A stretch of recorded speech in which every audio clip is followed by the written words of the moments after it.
morning, everybody. Hello, hello. Happy, what is today? Tuesday? I'm losing track of time.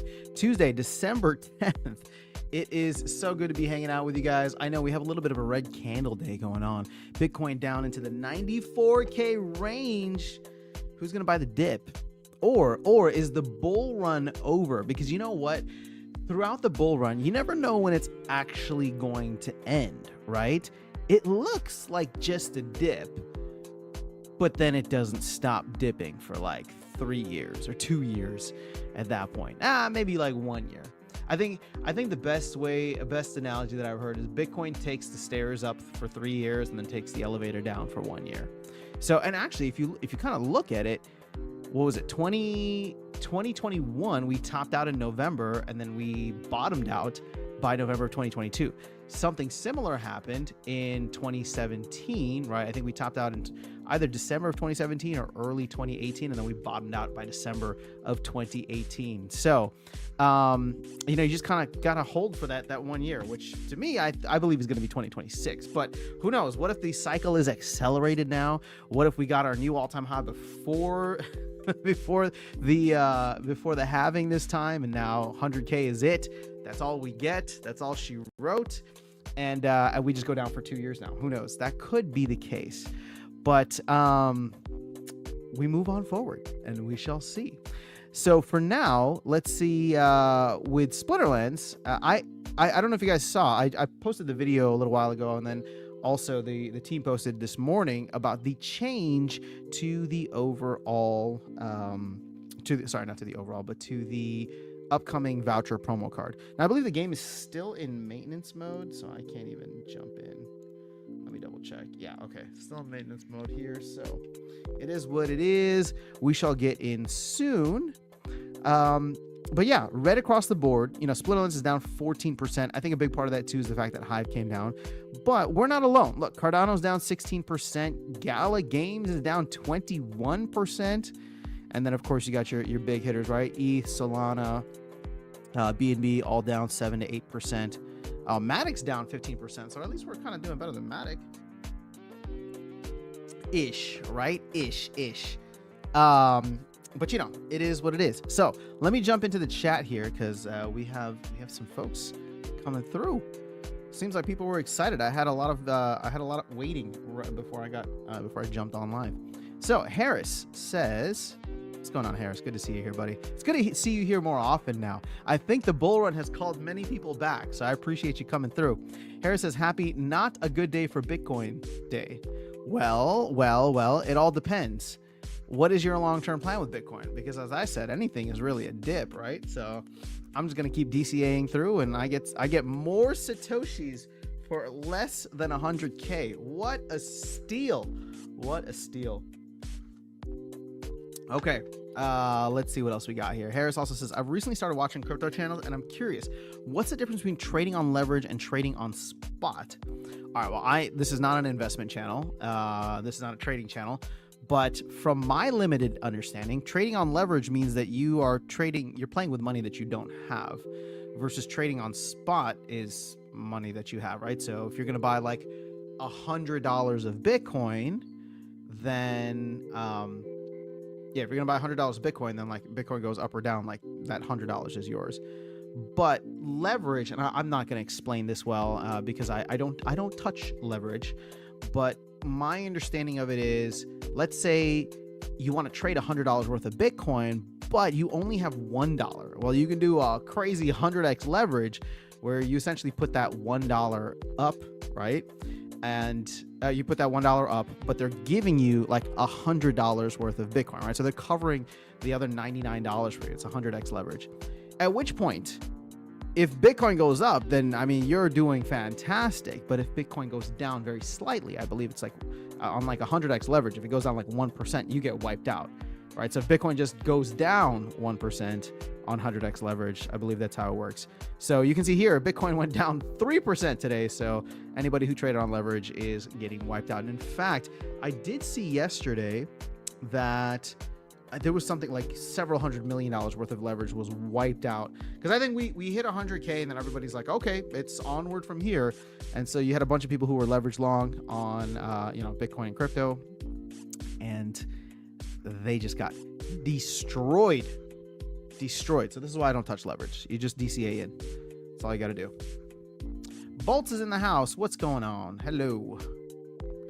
All right, Banana says, we used to dip like this every couple 2 to 3 days. People are getting thin-skinned. Well, you know what? I don't even count this as a dip, if I'm being honest with you guys.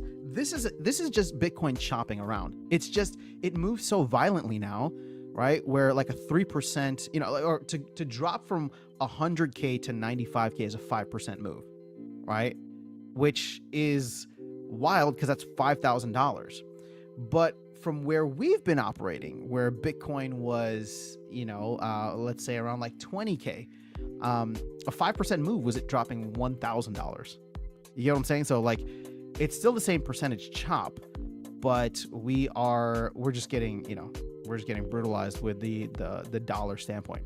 Now, the reason I also don't consider this a dip is because every bull run previously has had like anywhere between like 5 to 6 30% corrections within the bull run, right?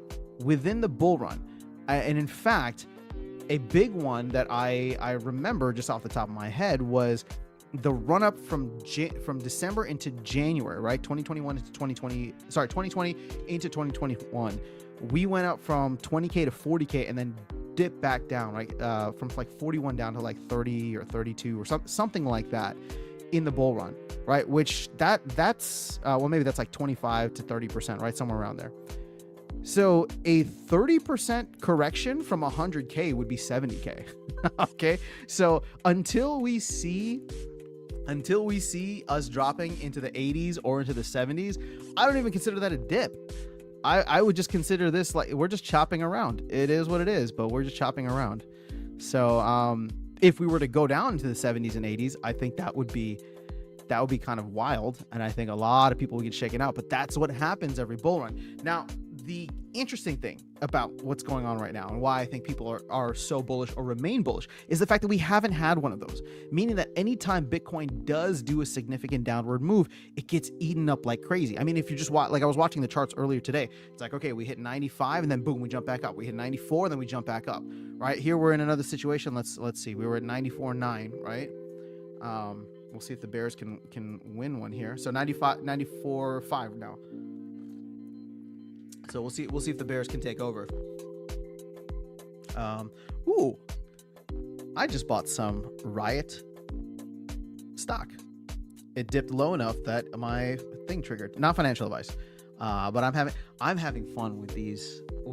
Like every company that is now putting Bitcoin in its balance sheet, I want to have exposure to. Not financial advice, but MicroStrategy, Marathon, Riot. Those are all the ones that I'm having fun with, and they're all dipping like crazy right now, and my buy orders are getting filled.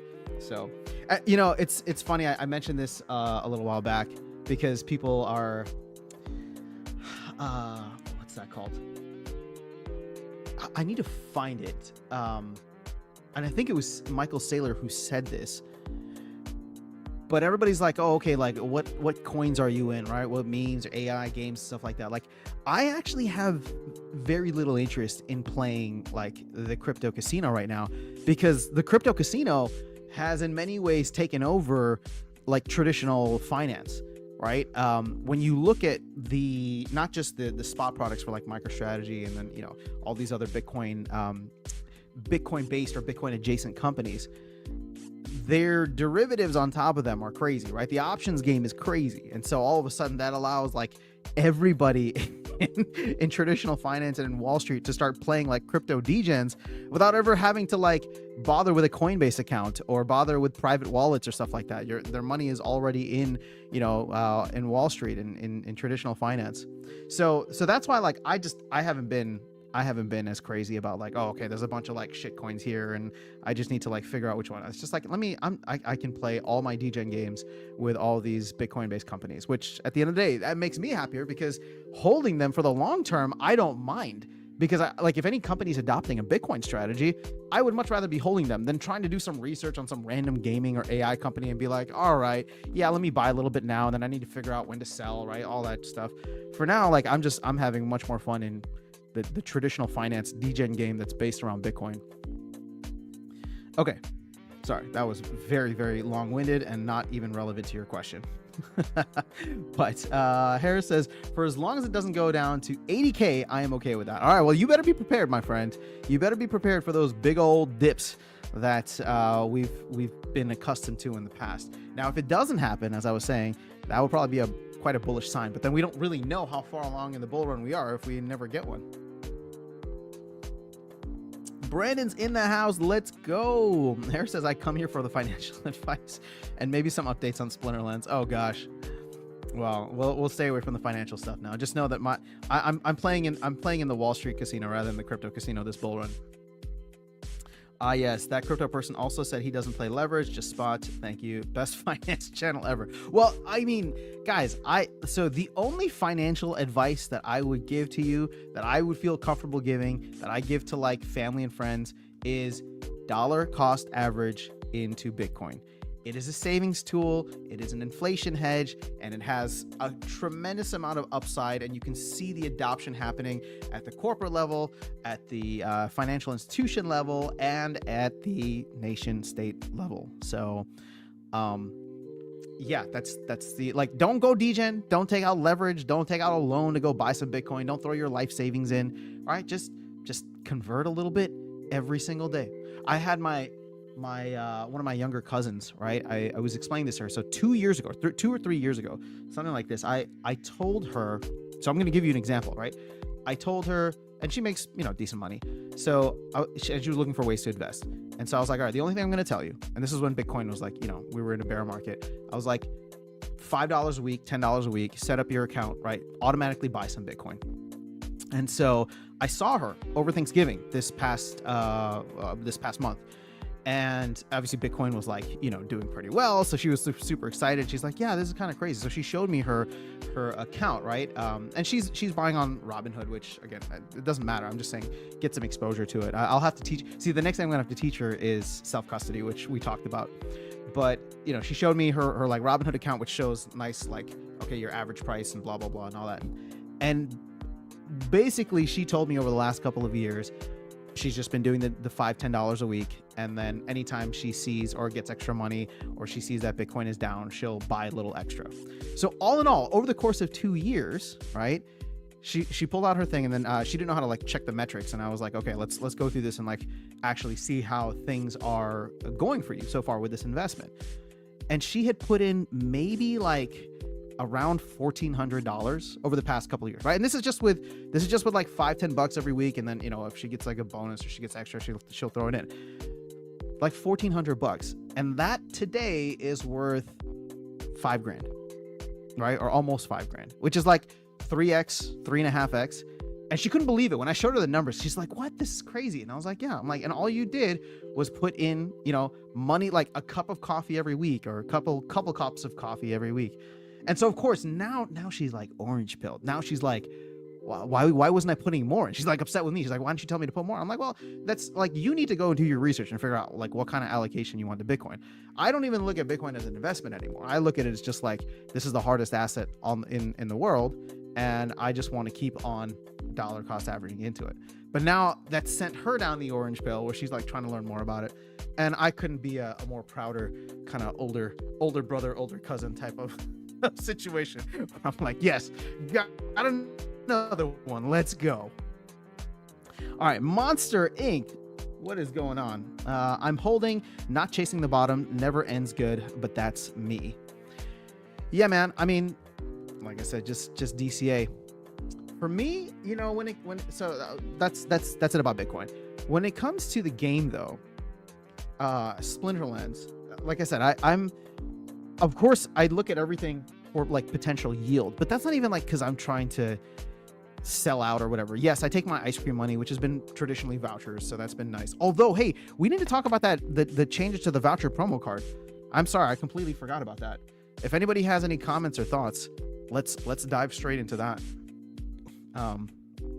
But just to finish my thought, like when it comes to it, like I've even done like a evaluation of like land yield, right? What is it currently right now if I was to throw on, I don't know, X amount of production?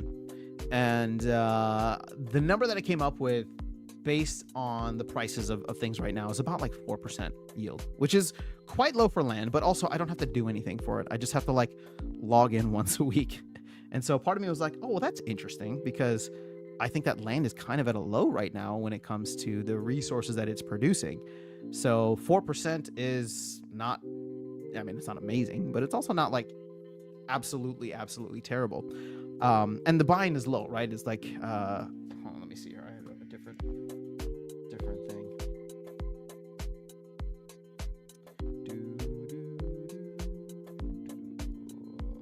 Oh, I want to share this with you guys. Where is it? Okay, so I calculated it this way. So land is like $12. You get a power core for $5. DEC is like $50, although you can get all of this essentially at a discount right now. And then I was saying like $2 for like a maxed unit, like reward common. Although you can get that even cheaper now too. In fact, oh, actually we can't go into the website because it's down. So all in all, your total cost is like $77, probably even less than that. And then if you were to throw all of that on and start producing grain, your APR is like, yeah, essentially like 4%. So again, not like, you're not going to write home about that, but it's also just like, it's also just like a cool element, because at this point, and I know I'm going to end up shooting myself in the foot, but like at this point, what I find interesting is the fact that I think land is at probably its all-time low, right? Because you can get some plots super cheap. Land utility will only increase over time, and there's no printing, there's no more printing of land, right? DEC, I was measuring all of that at PEG anyway, so you can just kind of put that as a wash. But technically, you can get in for significantly cheaper now and have some upside to DEC. I mean, consider the fact that you can get like a 25% upside just by grabbing DEC, throwing it on land and holding it, earning a yield on that land, and then later on that DEC could be worth, 25% more if it moves from where it is now to PEG, which is kind of wild. I should be doing that like crazy. I should just be buying land plots galore and throwing everything into DEC for a nice 25-point swing before land 1.75 and Conclave Arcana comes out. Not financial advice. I'm just thinking out loud here, guys. But it's a bull run, so 25% gains are like, eh. But then at that point, am I really gonna like take all my land offline just to sell the DEC? That would kind of like not make sense. So it is what it is. So Brandon says Royal just posted. I mean, I'm assuming you meant posted info about the ambassador program. Is that launching today too? Yes, I believe so. That was one of the things that was one of the main things that was launching today. Where did he post it? Was it Tavern? Because it's not under official announcements. Oh yeah, for anybody following the Microsoft vote, the shareholders did vote against adding Bitcoin to the balance sheet. So, the only thing that I will say to that, I found it, Vet, thank you, is the only thing I will say to that is everybody buys Bitcoin at the price they deserve. So it is what it is. They tried. All right, so hold on. Let me see here. Oh, you know what? I'll open it here. I haven't thought too much about this. I honestly don't know all the details. So we can kind of learn together.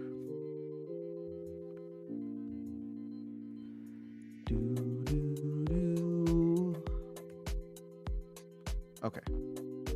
So here's the oh, whoa, why is it so tiny and blurry?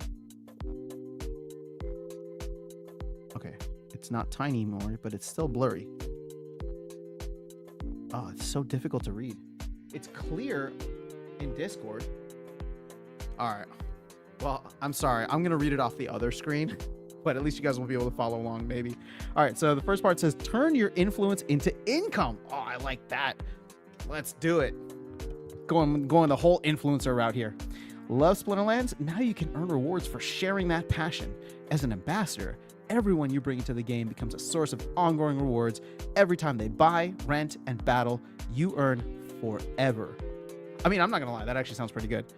I think that the previous thing was like the affiliate link where I just get 500 credits when somebody buys a thing.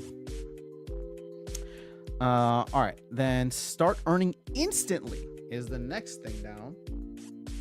It still hasn't cleared up yet. All right, I don't know. I'm sorry, guys. All right, so begin your journey with the first friend you sign up. No requirements, no waiting. Share your unique referral link and watch your rewards start rolling in, growing with every new sign up like a snowball of infinite earnings. Oh no, where have we heard that before? Infinite money loop, EMP. Level up to gold. Okay, want to amplify your earnings? Unlock gold tier and marketplace commissions. Every time your friends buy and rent, you make bank.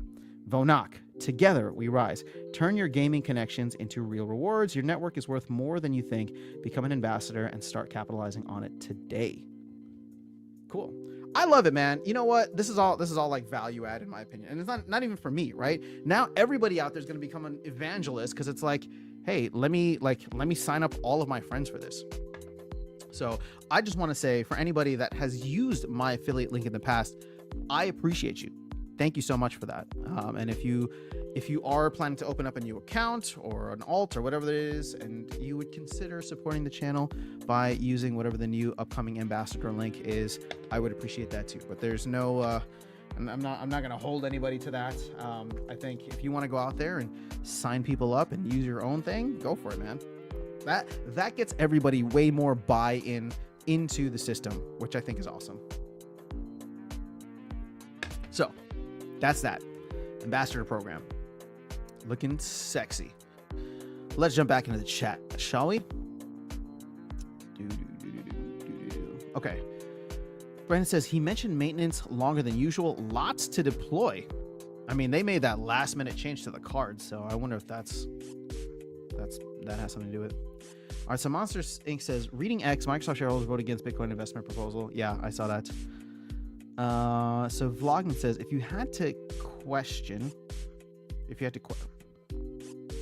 guess, would you think that voucher prices are going to go up in the short term? I will sell my You're asking me an investment question. Will they go up in the short term? I don't know, bro. Honestly, like, I wanted to do a video on this, but we can kind of avoid that now and just do it live here. Where is it? Where's vouchers? There it is. So if you look at, okay, what's the math behind this again? Hold on. It's like 1,500 vouchers, right? 1,500 times 11. So 16,500 is a max copy of this card.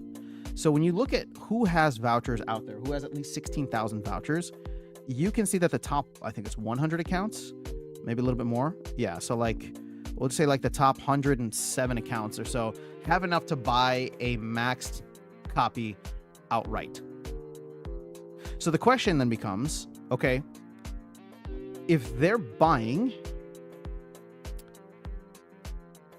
if they already have what they need, who's buying, right? And how much are they going to buy? Now, for someone like me, my strategy is going to be different. I don't need this thing on day one. All right, I'm not like a card collector in that standpoint.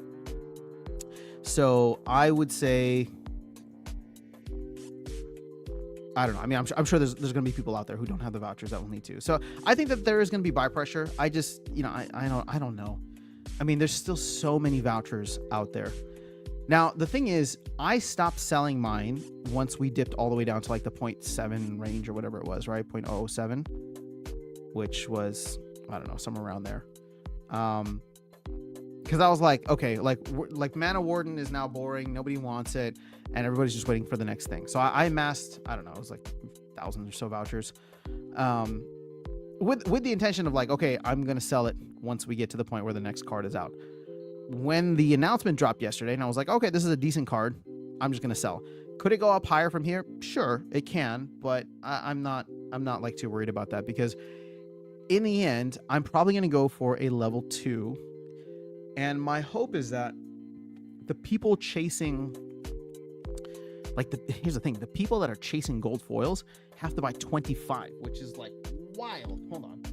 1,500 times 25 is 37,000 vouchers.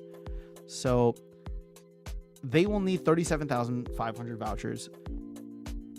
And they're going to end up with multiple extra copies, which I would assume that they would sell on the secondary market just to try and recover or recoup some capital. At which point, it might be better just go in with fiat or buy it off the secondary market. That's kind of my plan. But you can see here, what 15.5 million? I mean, this number's just outrageous.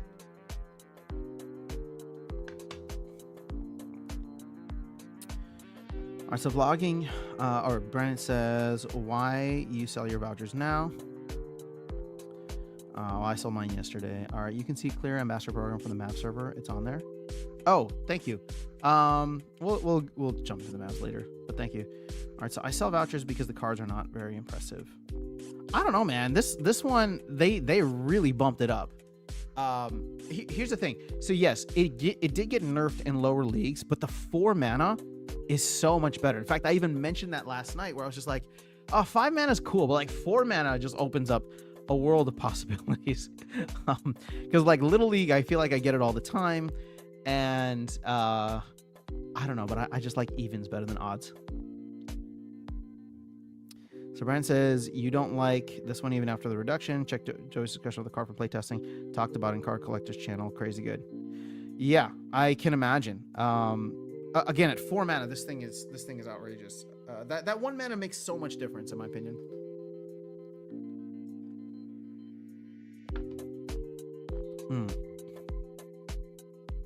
All right, so vlogging, it can't weapons train. Yeah, but it doesn't need to.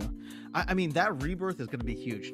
Think about it this way, right? Like, you have the potential with just that card. Let's say you throw it up front, like where it's going to get hit, first. You have the potential to poison everybody on the other team, because there's up to six units, right? If someone kills it, they get poisoned for sure, and it's like 50% to either unit on each side. Then it gets reborn, and let's say, perfect situation, right? Let's say in the first one, the 2nd unit kills it, and then the 3rd, and after rebirth, the 5th unit kills it, which means now you have 2 units that are guaranteed to be poisoned, and 4 units that have a 50-50% or 50-50 chance of getting poisoned. Right? That's just wild to me. So I think this card's gonna be awesome, which is exactly what we wanted. I wanted to see an awesome voucher card. Give vouchers that value. Make vouchers scarce again. And I think this does it, right? The card is good. I think many people will want it. And here's the best part, guys. Here's the best part, which you have to look at things in a relative context. The legendary rebellion cards, legendary promo rebellion cards, are going for $50 a pop.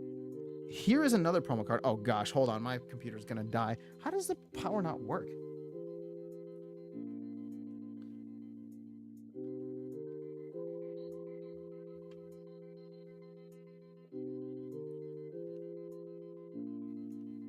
All right, this is so dumb. I don't know if it's just like... Okay, let's see. Am I still here? I didn't get kicked off, I think. I totally lost my train of thought. But yes, okay, so Leandro says, my friends were never interested because bots were allowed. Well, maybe things will change now. 150,000 vouchers, guarantee max gold foil, right? Yes, that is your guaranteed. Ideally, you'd get it. So here's the thing, right, Brandon? Ideally, you would get it before that, but this is what I'm trying to say. So let's say you're going for a max gold foil. So you spend 150,000 vouchers, which is like obviously wild, but considering. But you know what's even wilder? It's like 150,000 vouchers. There's only 15 million out there. 150,000 is significant, right? Is that 1% of vouchers? Holy crap, that's 1% of vouchers. But at the same time, 150,000 vouchers is like what we print in 4 days. Right, so like somebody spends that and it's just like, oh, 4 days later, it's just what we've inflated away that value back. So yes, that's the point I'm trying to get at. But now look at this. Let's say they were so unlucky that they did not get any extra gold foils across the entire thing. Well, what ends up happening is they end up with 100 cards, 4 of which are gold foil. They can max it out, but then they have 96 extra. 96 extra. That's how many? Like 8 plus maxed copies. I mean, what are they going to do with that? My guess is that they're just going to dump them on the market, right? So in that case, that's why I'm like, okay, let the whales buy them, because once the whales buy them, the whales will try to recover some of their value, and they'll probably compete with each other, sell the cards at a lower, the regular foil cards at a lower cost, right, than going in and paying 1,500 vouchers. Oh, I remember what I was saying earlier. The point I was trying to make was, it's 50,000 DEC for the Rebellion promo cards, right? The ones that the Hall of Legends, for example. At Peg, that's $50. With DEC where it's at right now, that's like what, $40, right? A little bit less than 40, maybe 37 or something. Whereas with vouchers, if you get vouchers or if you got them around like a penny, it's $15 per BCX. So these are technically cheaper. And that card is bonkers good in my opinion. I don't know, just my thought.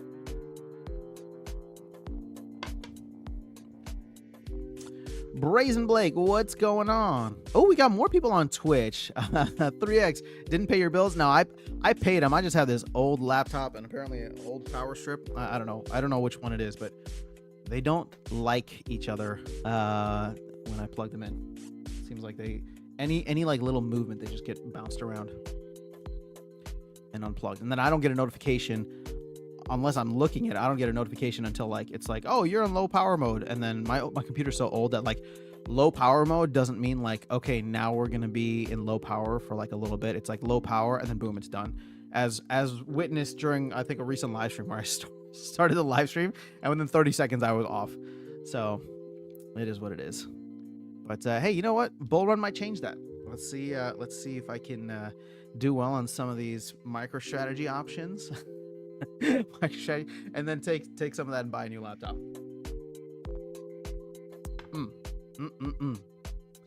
Okay, so oh, Bitcoin's back above 95, so that's cool.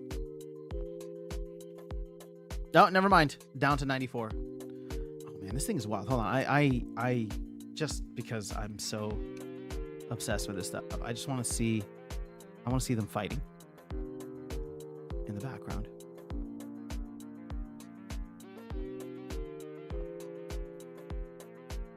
Well, after we're done with this, I'll probably just go check the order book and just watch it and see who's gonna win between the Bulls and the Bears.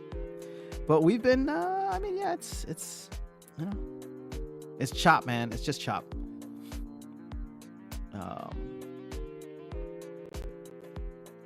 But when you look at the rest of the market, I mean, it's a red day across the board. Ooh wee! Look at that. Pepe is the first thing that has a green candle on the 7-day. And I don't know what this is, but apparently that's up. This is a stable coin.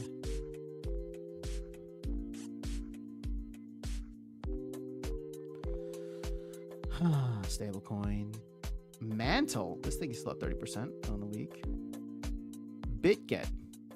Never heard of it, but it's number 39. What are all these projects out there, man? It's just wild. Remember when people were shilling Caspa here? Is that going to be the next big thing? You know what I've been hearing a lot more about lately? Where is it? I don't even know if it's this big. No, it's probably not first page.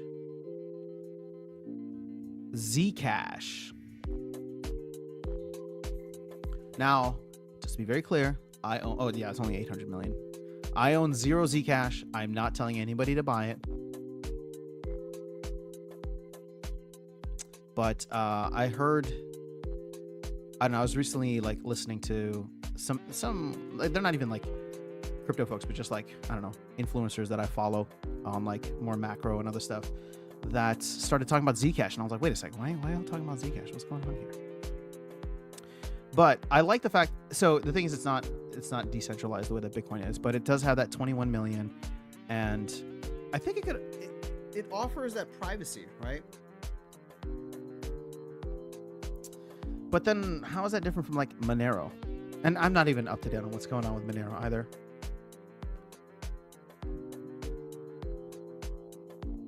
But what's wild is that, I mean, this has the same tokenomic properties as Bitcoin, right?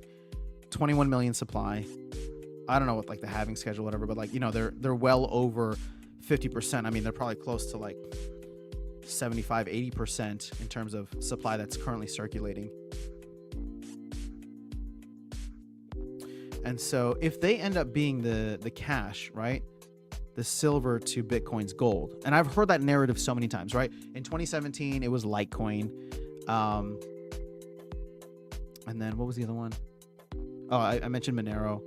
Now Zcash is getting this nod from people that I know and respect. Again, not necessarily for their crypto prowess, but I don't know, just made me look at it because I was like, well, that's interesting. I don't think it's not store of value properties, but it's like, oh, imagine getting Bitcoin for $54. But I think something like 20% of the miner fees go towards like a centralized fund or something like that. And as soon as I saw that, I was like, yeah, I don't think I'm going to touch this. But it still is interesting, right? The majority of the market, including, are not anonymous, but pseudonymous. So yeah, this allows for privacy. Who are the founders? Sorry, I'm just kind of doing research in front of you guys. What makes Zcash unique? Where's that thing that I saw about them? Like 20% of the value. Okay, actually, let's not do this because then you guys are going to think that I'm shilling you Zcash. I own 0. I don't plan on buying any anytime soon. And if I do, it might just be 1 Zcash. Actually, you know what? I have... Hold up. This might be serendipitous. Because I don't want to lie to you that I'm not holding any. I am not holding any, but I currently have $55 of cash in my Coinbase account, which I was figuring out what to do with, and now I can buy a full coin of Zcash. So there's a chance that I might buy 1 Zcash now that it is below $55. No guarantees, but I just noticed that I was sitting on 50 something bucks in Coinbase earlier today. So on this dip, maybe Zcash is what I pick up. Oh God. All right, Blockchain Project says last buying period opportunity when you price alt and BTC, especially top coins. Very cool. Very cool. I hope so. So far, my thesis has not been invalidated that our next run, it doesn't begin until mid-December. So again, that would probably be like Saturday. What was that? Oh, Sunday the 15th? 15th, 16th-ish. So, you know, if that does go, and my thesis, this is not complicated. I'm not, you know, some savant. I don't even have a track record. My thesis is literally just based on last cycle, because so far we've played out everything very similarly to the last cycle, at least over the past couple of months. We'll just say like Q4-ish.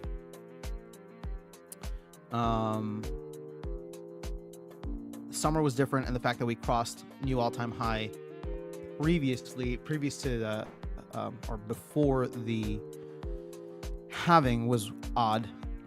But at the same time, I think I'm of the mindset that the last bull run was kind of muted. It seemed like there was a very coordinated attack against Bitcoin with the Elon Musk tweet and China banning mining and just everything that happened. So in that sense, if you think about, like, for example, you check like the logarithmic scale, right? So 2013 Bitcoin hits 1,000. 2017 Bitcoin hits 10,000. 2021, Bitcoin should have hit 100,000, which means that we just crossed what the previous all-time high should have been, right? That's why this makes it wild, where it's just like, okay, now that we've crossed 100,000, the 100,000 kind of should have been where we were last time, and all of a sudden the cycle looks exactly the same, right? So what does that mean? What does that mean for 2025 if we continue at this rate? Well, I think everybody talking about a 7-figure Bitcoin. We'll see if they end up being right or not. Blockchain Project says Christmas week next leg up. When does Christmas week start? Christmas is on a Wednesday, so the 22nd. Okay, I think it can start as early as next week. And again, this is simply going by what we had last bull run. I know I did this last time, but let's do Bitcoin price history daily. I don't know. I just like looking through this because to me, it just shows. Well, let's do this again. Just if there's anybody new here, because it's always fun. So we want. Let's actually go all the way to November of 2020. Shoot. Let's do October of 2020 to December. No, we're going to go into January of 2021. Okay. Just stay with me. Because I think you're going to see a lot of parallels that I'm looking at. Oh, not January 10th. Let's do end of January. You know what? Screw it. Let's just go to March. Okay. So this is a 6-month period, right? Q4 and then Q1 of the following year. So you can see Bitcoin. We had our October, but once again, right? Remember October, we thought that it was going to get started right away. It did not. I don't know what we were in September, but look at this. See, we were just kind of in the 10K range. And then boom, once we get to mid-October, boom, we start running, right? All of a sudden it goes from 10K up to 11.5, up to 12K, up to 13K by the end of October, right? So remember how October for us in 2024 delivered that same way, where by the end of October, all of a sudden, the second half of October looked very different from the first half. And we ended the month at 13.4, right? Had that momentum, kept that momentum, and then the election was somewhere here, right? In the first week, whatever the first Tuesday was. I think it was November 2nd, November 3rd. But as soon as the election is done, boom, look at this run up. It didn't matter who was president, right? It didn't matter who was president, who got elected. We had the run up. And then all of a sudden we go from 13 to 15, 16, 17, 18. By the end of November, we go from 13 to 18,000, a $5,000 swing, which now doesn't look like a lot, but at that time that was wild, right? And then we get into the scenario where we're up. We get so close. Look at this, 19,446, but that's not the all-time high. That's not the all-time high yet, right? 19,446. We're so close. We're flirting with it. Do you guys remember early December? We're flirting with the new all-time high. But then we just chop around for a bit, and then here we go. December 16th, we finally cross it, right? The high on December 16th was 21,458. Right, we still finished at 19K, but we did cross it that day, and then it just gets buck wild. 21, 22, 23, 24. There's not even a 25. We go straight to 26, 27, 28, 29 by early January. And then everybody's, we jump up to 32, and everybody's like, oh, okay, maybe we take a little bit of a breather now. Let's see what happens. No, screw that. We're going to keep going. 31, 34, 36, 39, 40 by January 10th. We've essentially done a 2x, right? From low or high teens all the way up to 40K, right? Just below 20K up to 40K, which again, I'm not saying that this is going to happen. I'm just saying if you follow the parallels of it, it's okay, well, we're at 100K right now.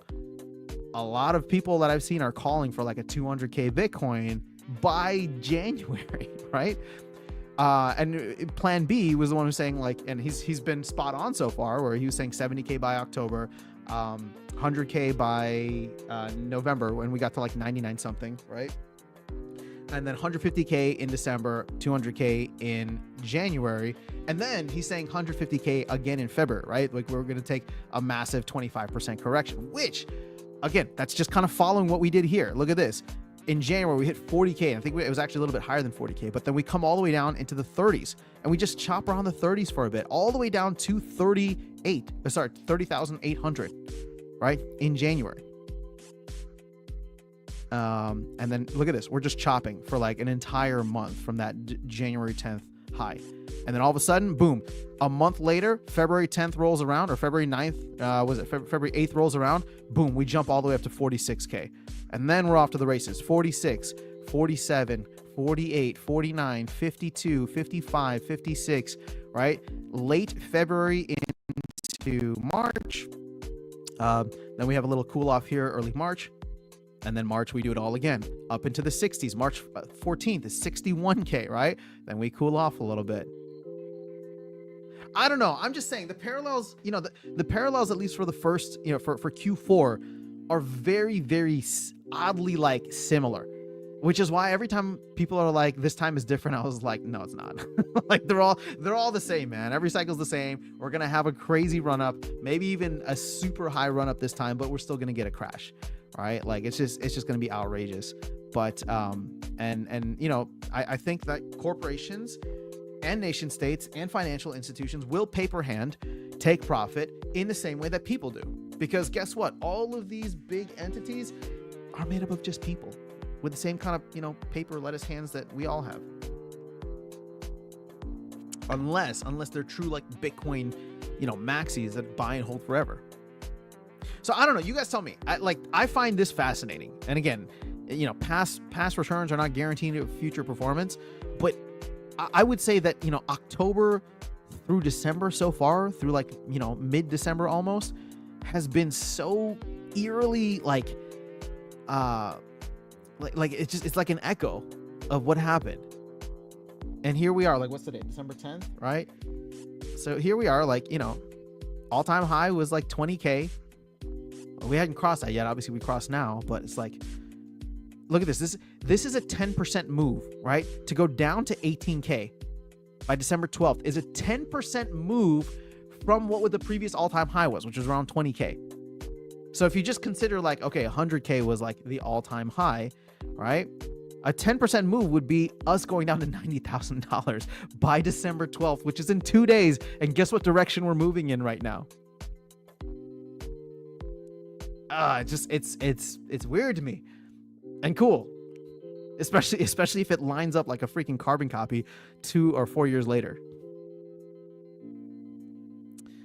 And then, like I said, if at any point over the next week, right, once we get to, you know, December 15th ish, I'm not going to hold it to that, right? But like as soon as we get around that time frame, if we start to make a move up and we cross, you know, 100, 103, you start setting new all-time highs, I mean, what's going to happen the rest of December? Is it going to look like this?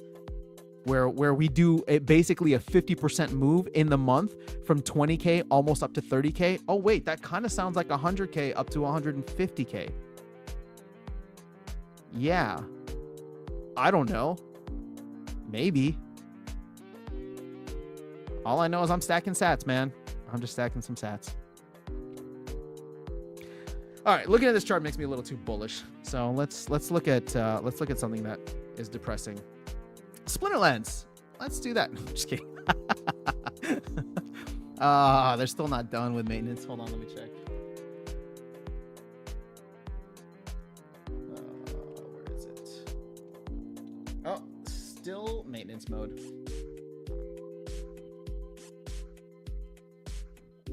Okay, so that's that. There goes my theory. Not my theory, it's just history. Those who don't learn history are doomed to repeat it. Also, I don't know why this is the case, but this says that we burned 3 million SPS last night. We went from 65 million, or maybe 2.5 million, 65.5 million to 68 million. We burned that for DEC, but DEC does not look like it appeared anywhere. Unless somebody just immediately took that DEC and burned it. Because this is just like a net kind of like thing. So, yeah, see, look at this. Apparently 22 million DEC was burned or created yesterday. But then it was immediately burned because the net is showing not an increase. Can anybody explain that? Is this something we got to take to the team? Are we having data integrity issues again? You know, I'm not a fan of those. Not in blockchain.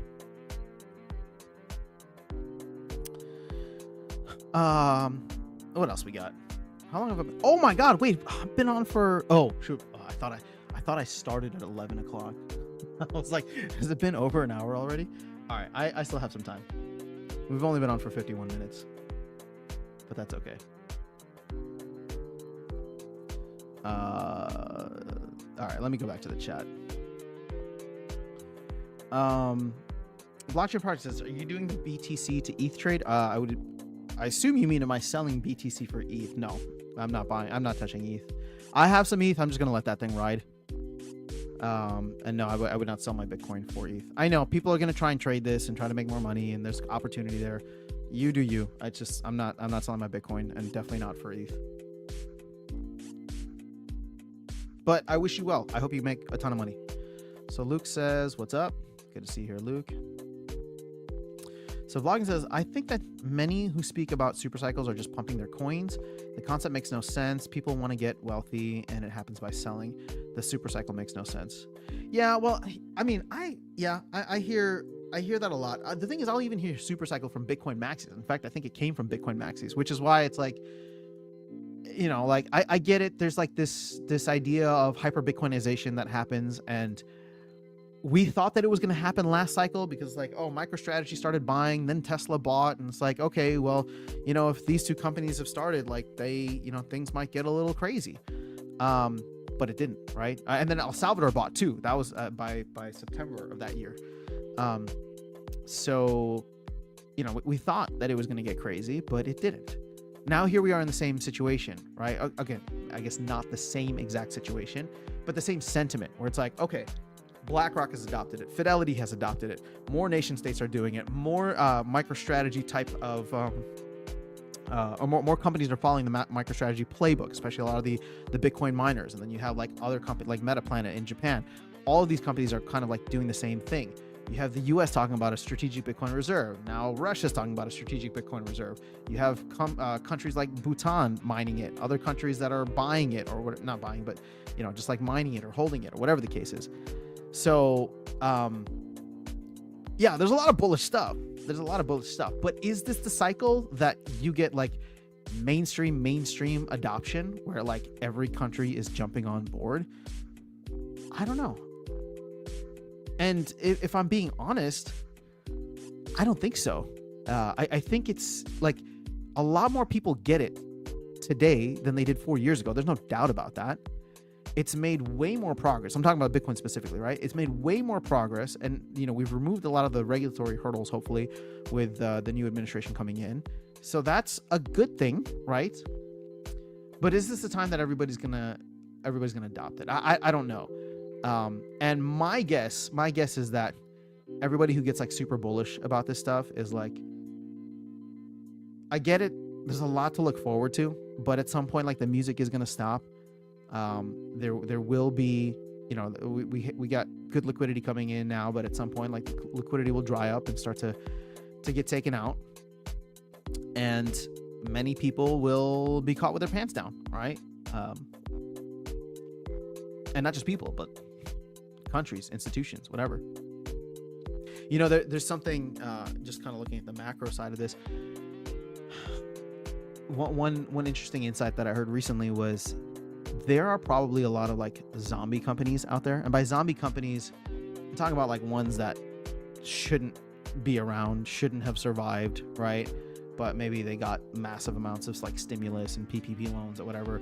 But basically, there's probably a lot of zombie companies out there that have just been barely getting by and surviving, and now you're going to get into a situation where they may get to stick around longer because if they adopt a Bitcoin treasury strategy,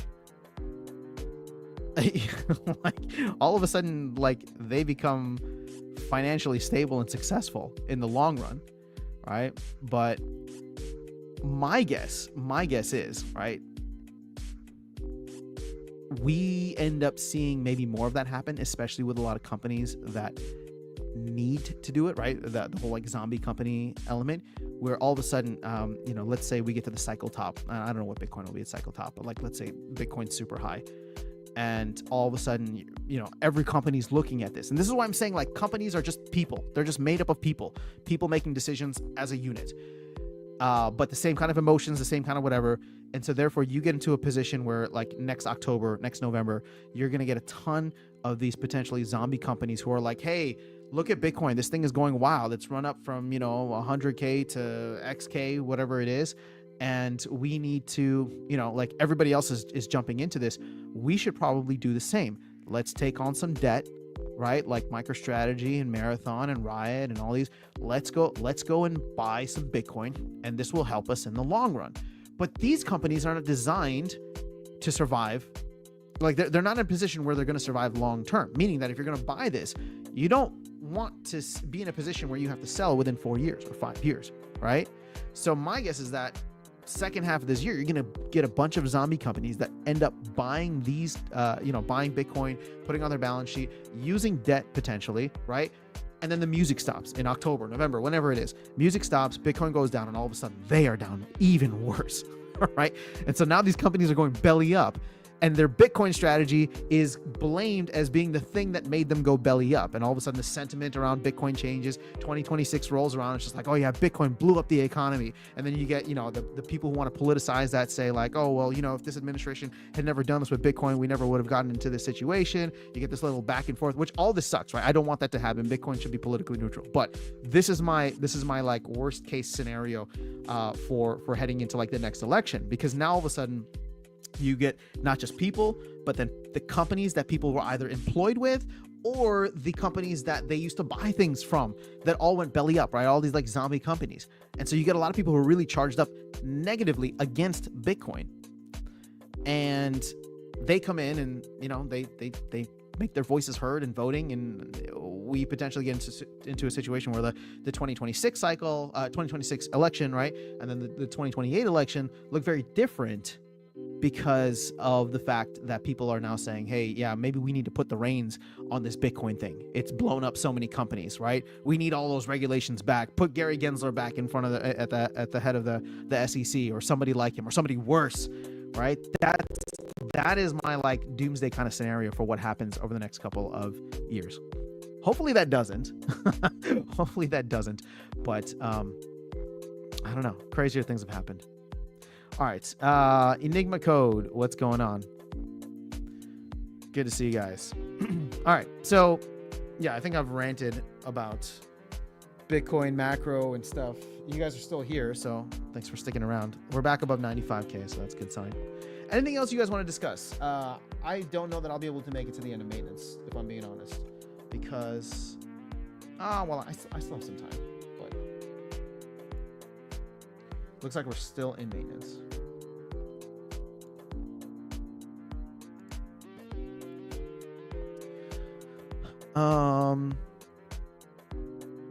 Let's go back to coin market cap if we still have that up.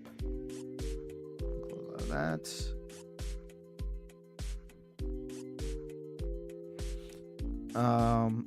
Vlogging, we were just talking about this earlier. No, I don't ever leverage trade.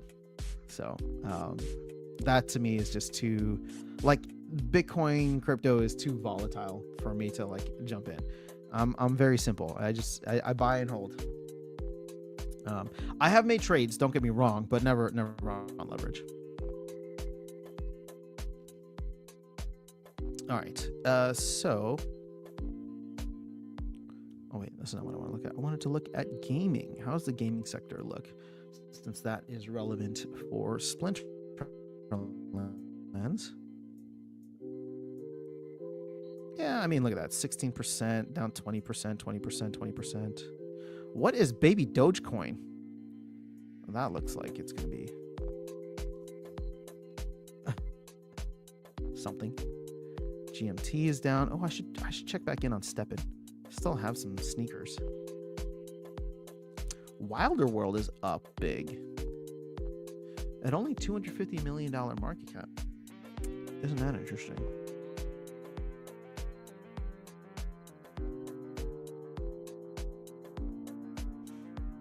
All right. Century, Nakamoto Games.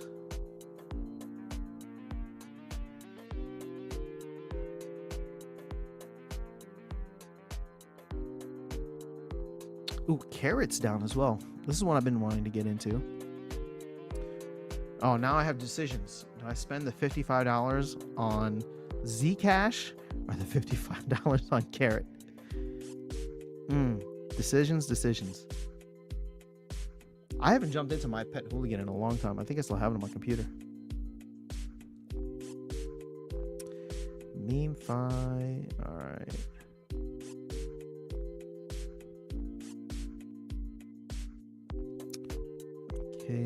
All right, so I mean, this is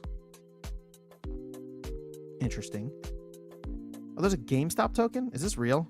I don't think it is.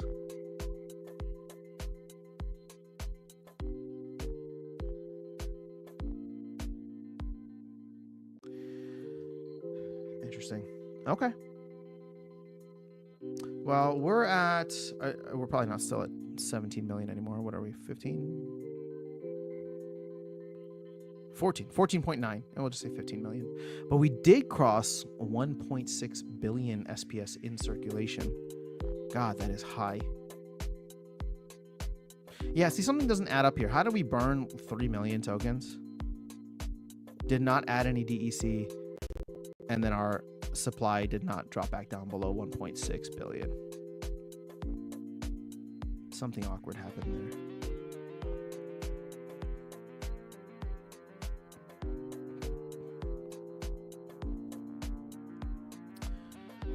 Bolt says, are there any land occupied plots are available for under 110? I'm behind gathering the magic videos. I don't know. I'm not looking at occupied plots. But we can check for you. Oh, there's a bunch under 110. All different types, all different regions and territories. There's a 1, 2, 3, 4, 5, 6, 7, 8, 9. And then 115 if that's outside of your budget or just outside of your budget. But if we don't do occupied, this is what I've been looking at. All these ones for like 11. Well, there were some for like 10.99. Those all got scooped up real fast, and it looks like people are eating through this $11.99. Then you got a couple for $12, then 13. So yeah, at some point I'm gonna have to make a decision on whether I want to buy more land or not. But now I have a choice to make. It's like, well, do I spend $50 on land or do I spend $50 on this promo card? Hopefully less, but that's kind of what I'm allocating for, because I want that poison burst. And I don't know about you guys, but I just really like getting the promo bonus on the promo bonus whenever I play and win.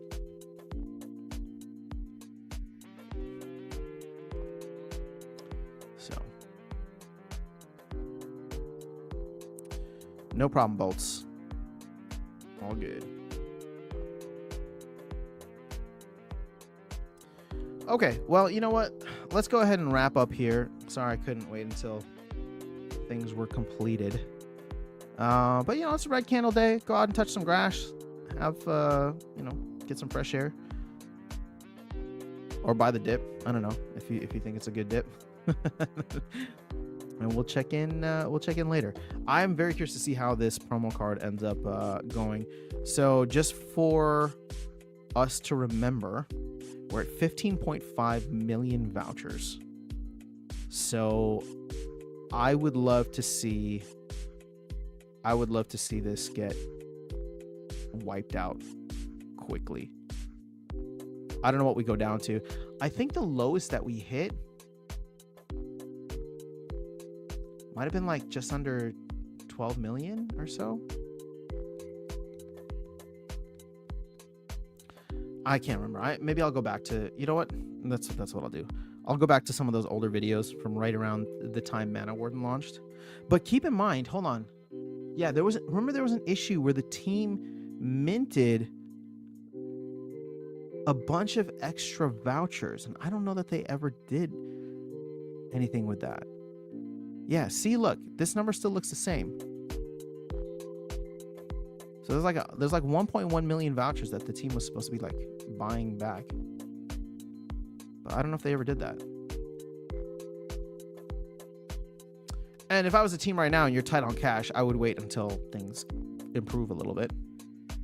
But maybe that, voucher situation will be better.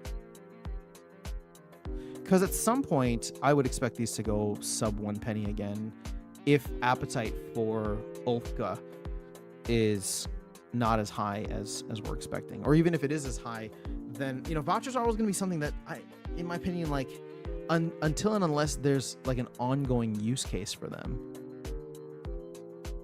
And what I mean by that is like, there's stuff that you can just go buy all the time, right? I think that they'll end up being very much like spike in demand and then slow bleed. Spike in demand, slow bleed, right? Every quarter at this point, or every time a new voucher card comes out. Now, where that spike in demand pushes the price to, that's what we don't know. Somebody was asking earlier. I have no idea. I mean, it'd be kind of awesome to see like a 5-cent voucher again or a 10-cent voucher again, but that might be pushing things up too high.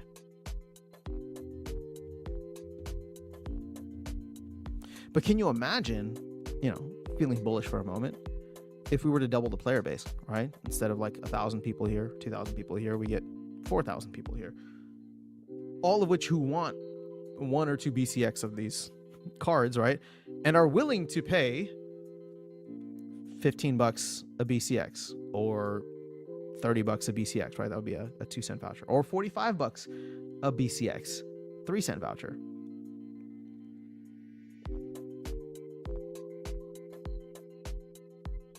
But, I think that the pricing, what's going to be interesting is that the pricing will probably be very dynamic for these cards as we go along. Because let's say, for example, like, new players come in January, February, we get a spike in new players. They all want Ulfka, right? And maybe by that time, there's like maybe some glamour that comes out for Mana Warden and Ulfka or something, and you can buy it with vouchers too. Vouchers pump to like 10 cents.